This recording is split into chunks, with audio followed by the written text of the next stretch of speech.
내 집 마련을 비롯해 주택은 모두의 관심사다.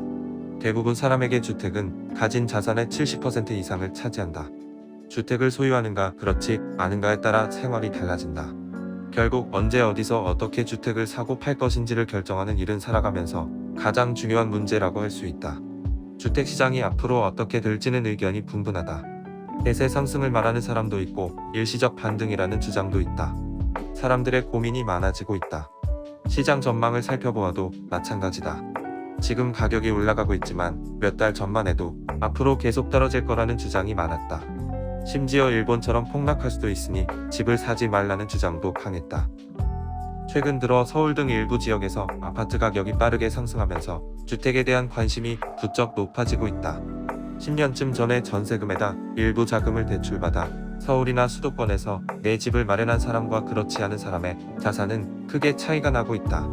자연 내 집을 가져야겠다는 생각이 강해지고 있다. 그때 집을 사지 않아서 후회하는 학습 효과도 있다. 그러나 막상 집을 사려고 하면 혹시 비싸게 사는 게 아닌지 불안하다. 망설이다가 집을 장만할 기회를 놓치지도 모른다는 걱정도 생긴다. 주택은 언제 사고 파는가에 따라 비용과 수익이 크게 달라진다. 지역에 따라서도 차이가 심하다. 사실은 지역이 더 중요하다. 어떤 지역은 일시 가격이 하락해도 길게 보면 꾸준히 상승한다. 반면에 잠시 과열을 보여도 얼마 후 다시 침체하는 곳도 있다.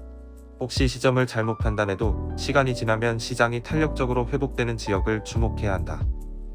앞서 말한 대로 주택 거래에서 지역의 선택은 중요하다. 흔히 사람들은 언제 집을 살지의 시점을 고민하지만 지역에도 많은 신경을 써야 한다. 주택시장이 정점이던 2022년 초반까지 지역별 아파트 상승률은 큰 차이가 있다. 그림은 서울, 수도권, 지방 대도시, 기타 지방의 아파트 가격 상승률을 비교한 내용이다. 지역을 세분하면 차이는 더 심할 것이다. 서울 강남 지역의 아파트 가격은 몇 년 동안 2배 가까이 상승한 다음 조정을 거쳤지만 여전히 60% 이상 올라있다. 그런데 지방 대도시의 주택은 시장 침체에 따라 상승분을 상당히 잃어버리면서 20% 상승에 그쳤고 여타 지방은 7% 상승에 불과하다. 지역을 세분하면 차이는 더 심하게 나타난다.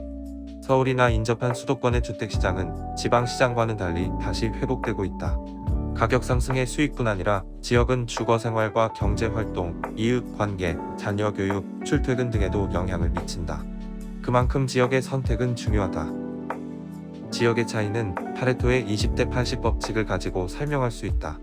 이 법칙은 그가 재배하던 완두콩 가운데 20%만 좋은 콩이 생산되고 나머지는 빈 콩깍지만 나온 사실에서 발견되었다. 이 현상은 우리 사회의 다양한 분야에서 나타난다. 예를 들어 회사에서 일하는 직원의 20%가 실적의 80%를 차지하며 프로 선수들이 받는 전체 연봉의 80%를 20%의 뛰어난 선수가 받아간다. 이런 현상은 곤충 세계에서도 나타난다. 일본의 곤충학자 하세가와는 개미집을 관찰하다가 개미사회에도 20대 80 법칙이 적용되는 점을 발견했다. 20%의 개미만 열심히 먹이를 모으고 있고 나머지는 그냥 왔다 갔다 하면서 일을 별로 하지 않는다는 것이다. 꿀벌도 마찬가지였다. 더욱 흥미로운 사실은 열심히 일하는 20%의 꿀벌을 따로 떼어내 무리를 만들었더니 그 전까지 열심히 일했던 꿀벌의 80%가 새로운 무리에서는 그냥 빈둥빈둥하면서 지냈다. 매우 재미있는 현상이다. 20대 80의 법칙은 여러 사회경제적 현상과 마찬가지로 주택시장에도 적용된다. 전부터 주택시장은 지역, 소득, 가격 등에 의한 양극화가 진행되었다. 중심지역 또는 선도지역의 아파트 가치가 점점 높아지면서 시장에서 양극화는 계속되고 있다. 이를 잘 보여주는 것이 오분위 배수값이다. 가격이 상위 20%와 하위 20%인 주택의 가격을 비교한 오분위 배수값은 20대 80의 법칙을 잘 보여준다. 아파트의 오분위 배수값은 2015년 5배 정도였다가 지금은 10배를 상회하고 있다. 그 사이에 상위 20%에 속한 주택의 가치가 하위 20% 주택보다 2배나 많이 올랐다는 것이다. 지역 선택의 중요성을 실제 사례를 가지고 살펴보자. 1980년대 후반 1억 원으로 서울 강남 지역의 아파트를 샀다면 지금은 10억 원을 넘어섰다. 그때 다른 지역에서 아파트를 샀다면 수익은 훨씬 낮았을 것이다. 게다가 이들은 가격 상승 외에도 다른 경제적 사회적 효과도 얻을 수 있었다. 양극화는 한국에서만 나타나는 현상은 아니다. 대부분 선진국의 주택시장에서도 비슷하게 나타나고 있다. 2010년 주택 가격을 100이라고 할 때 2020년까지 주요 국가의 전국 평균 가격과 수도권의 가격 변동을 살펴보면 양극화라는 세계적인 흐름을 뚜렷이 알 수 있다. 영국의 경우 전국 130, 런던은 170이고 프랑스는 전국 120, 파리는 165, 주택시장이 오랫동안 침체되었다는 일본도 전국 115, 도쿄는 135로 조사되었다. 미국이나 캐나다, 호주 같은 국가 역시 경제가 활발하고 인구가 증가한 대도시의 가격이 다른 지방보다 더 높은 상승을 보였다. 캐나다의 경우 서부의 밴쿠버와 동부의 토론토는 다른 도시보다 훨씬 높은 가격을 유지하고 있다. 이처럼 많은 국가에서 수도권이나 대도시의 주택 가격은 10년 사이에 전국 평균보다 2배 내지 3배 정도 높게 상승했다. 주택시장에서 양극화와 차별화가 계속되면서 주택의 거래에서 지역과 입지는 더욱 중요해질 것이다. 주택시장에서 좋은 결과를 얻으려면 자신의 판단 기준이 필요하다. 이를 위해서는 거시적인 큰 그림과 미시적인 맞춤형 그림을 모두 그려보아야 한다. 큰 그림은 주로 인구와 경제 같은 중장기적 요인이 만들어내는 시장의 미래 모습에서 알 수 있다.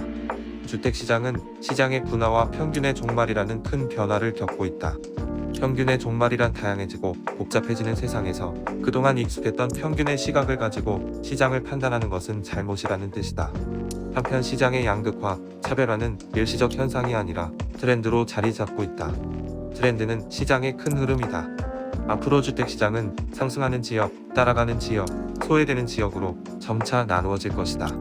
특히 주목할 점은 중심지역으로 더 많은 수요가 몰리는 상황이다. 이때 중심지역의 가격은 더욱 날카롭게 상승할 수 있다. 이런 상황에서 주택 거래를 위한 효과적인 전략을 정리해보자. 주택은 일반 소비 상품과는 다르다. 주택은 하나하나가 독자적 특성을 가지며 주택마다 가치와 가격은 다르게 정해진다.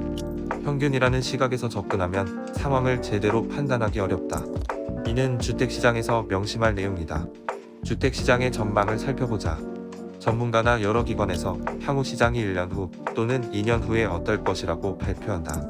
그러나 이런 전망은 지역시장이나 개별 주택에는 제대로 적용되지 않는다. 평균적으로 5%가 상승해도 어떤 지역이나 주택은 10% 이상 오르는 곳도 있고 전혀 오르지 못하거나 도리어 떨어지는 곳도 있다. 주택의 유형별로도 마찬가지다. 아파트는 올라도 다른 주택은 거의 움직이지 않거나 떨어질 수도 있다. 이런 현상은 양극화와 차별화가 진행되는 시대에는 더 심해진다. 주택시장을 판단할 때는 이런 점을 감안해야 한다. 평균의 함정에 빠지면 시장 판단이나 의사결정에 잘못을 저지르기 쉽다. 주택시장에는 잘 알려진 풍선 효과가 있다. 흔히 말하는 풍선 효과는 아파트 대출을 규제하면 오피스텔로 수요가 옮겨가고 어떤 지역을 토지 거래허가나 투기 지역으로 지정하면 인근 지역으로 수요가 이동하는 현상을 말한다. 그런데 풍선 효과에는 풍선이 위치를 이동하는 상황도 있지만 풍선의 크기가 커지는 상황도 있다. 공기 압력이 높아지면 풍선은 팽창한다.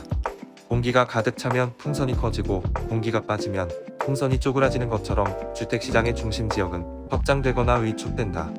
이는 시장 상황에 따라 중심지역이 확산되면서 범위가 커지는 현상이다. 공간의 변동은 대개 지역의 그룹화를 통해서 나타난다. 이때 그룹의 분류는 주택 가격의 탄력성과 지역시장의 안정성을 바탕으로 나누어진다. 중심지역의 공간적 변동은 주택시장에서 매우 중요하다. 서울의 23개 구를 대상으로 지역을 그룹별로 나누어보자. 기준은 가격 변동과 시장 안정이다. 주택시장의 호황기에 가격이 빠르게 상승하고 침체기에는 가격이 많이 하락하지 않는 지역은 A그룹으로 분류할 수 있다. B그룹은 호황기에 가격이 빠르게 오르지만 침체기에는 시장이 불안한 지역이다. C그룹은 상승기에 가격이 상승하지만 침체기에는 가격 하락의 리스크가 있다. D그룹은 상대적으로 가격 변동이 많지 않고 시장이 비교적 안정을 보이는 지역이다. 주로 관심을 가질 지역은 A그룹과 B그룹이다. 서울에서 A그룹은 강남구, 서초구, 송파구, 양천구, 마포구, 용산구, 성동구 등이 있다. B그룹은 강동구, 광진구, 영등포구, 동작구, 강서구 등을 생각할 수 있다. 수도권과 지방주택시장도 비슷한 방법으로 그룹을 나눌 수 있다. 지역의 그룹 분류는 시장의 의사결정에서 유용한 방법이다. 내 집 마련을 하려는 청년층은 A그룹의 중저가 주택이나 B그룹에 속한 지역의 주택을 우선 고려할 수 있을 것이다. 주택을 매입하려는 지역의 선택은 발전 가능성이 중요하다. 앞으로 얼마나 발전할 수 있지를 보여주는 잠재력을 검토해야 한다. 발전 잠재력이 높은 지역의 주택은 가치가 계속 상승하기 때문이다. 이런 잠재력은 지역이 가진 사회적 환경과 자연 조건, 그리고 지역의 성숙도에서 찾을 수 있다. 특히 성숙도는 지역 성장 단계인 형성기, 성장기, 성숙기, 쇠퇴기 가운데 앞으로도 지역이 계속 발전할 수 있는 척도를 보여준다. 성숙도는 지역의 인구 구성 등에서 파악할 수 있다. 지역의 사회적 환경에서는 교육 여건이 중요하다. 자녀가 있는 경우 교육 여건은 우선 고려사항이다. 맹자의 어머니가 자식 교육을 위해 3번이나 이사했다는 맹모섬천지교라는 유명한 고사에서 알 수 있듯이 교육은 자녀의 일생에 큰 영향을 미친다. 단지 좋은 학교에 진학한다는 차원을 넘어 교우 관계 같은 중요한 사회 네트워크를 만드는 기반이 될 수 있다. 도시연구소에서는 서울과 경기도의 살기 좋은 지역을 선정해 발표했다. 지역의 선정에 사용한 기준은 경제활동, 주거환경, 생활환경 등이다. 서울과 경기도에서 선정된 살기 좋은 지역 가운데 지역의 미래를 보여주는 발전 잠재력은 주로 경제 여건과 교통 등에서 찾을 수 있다. 발전 잠재력은 향후 주택 가치의 상승을 기대할 수 있기 때문이다. 서울의 경우 살기 좋은 지역 중에서 발전 잠재력이 높은 지역은 서초구, 강남구, 송파구, 마포구, 성동구, 광진구, 용산구, 동작구 등을 생각할 수 있다.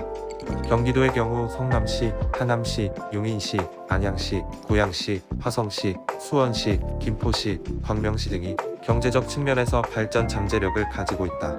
이들 지역에서 부담 가능한 적당한 가격으로 매입할 수 있는 주택을 고른다면 성과를 얻을 것이다. 지역 선택을 위해서는 지역의 현재 상황과 미래 전망을 모두 고려해야 한다.